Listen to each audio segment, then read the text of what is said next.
ओमराजे, आज शेतकऱ्यांच्या प्रश्नावरती जी चर्चा झाली विधानसभेमध्ये आणि जे जे मुद्दे बाहेर आले, जी माहिती सरकारने दिलेली आहे, त्यानंतर आपली पहिली प्रतिक्रिया, कारण तुम्हाला माहिती की ग्राउंड रियालिटी काय होती एकंदरीतच आणि काय अडचणींमध्ये शेतकरी आज गेल्या संपूर्ण वर्षभरात आहे.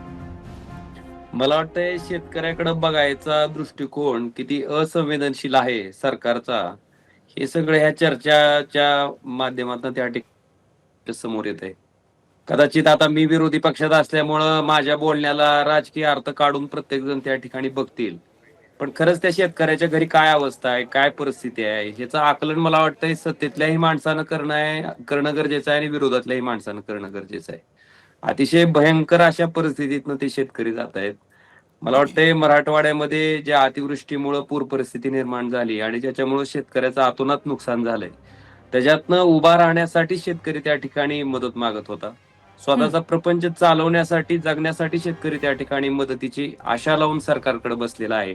आणि त्याच्या बाबतीत जी मदत त्या ठिकाणी दिली जाते, किंवा आपण बघितलं असेल, मी लोकसभेत त्या ठिकाणी तारांकित प्रश्न केला आणि तिथं विचारलं होतं की बाबा राज्य सरकारनं केंद्र सरकारकडं किंवा केंद्र सरकारनं राज्य सरकारला ह्या पूर परिस्थितीतून बाहेर येण्यासाठी काही मदत केली आहे का?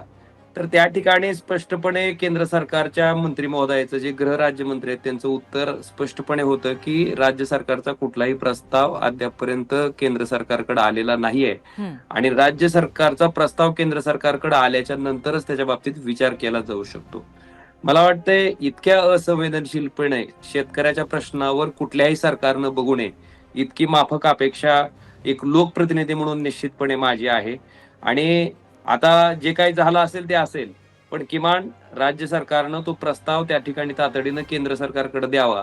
आणि जे आपण कायमस्वरूपी ऐकतोय, प्रचारात ऐकतोय, डबल इंजिनचं सरकार, डबल इंजिनचं सरकार, आज मला वाटतंय महाराष्ट्रासारख्या राज्यावर 9 लाख कोटीचं कर्ज आहे आणि अतिशय आर्थिक चणचणीतनं महाराष्ट्र जातोय.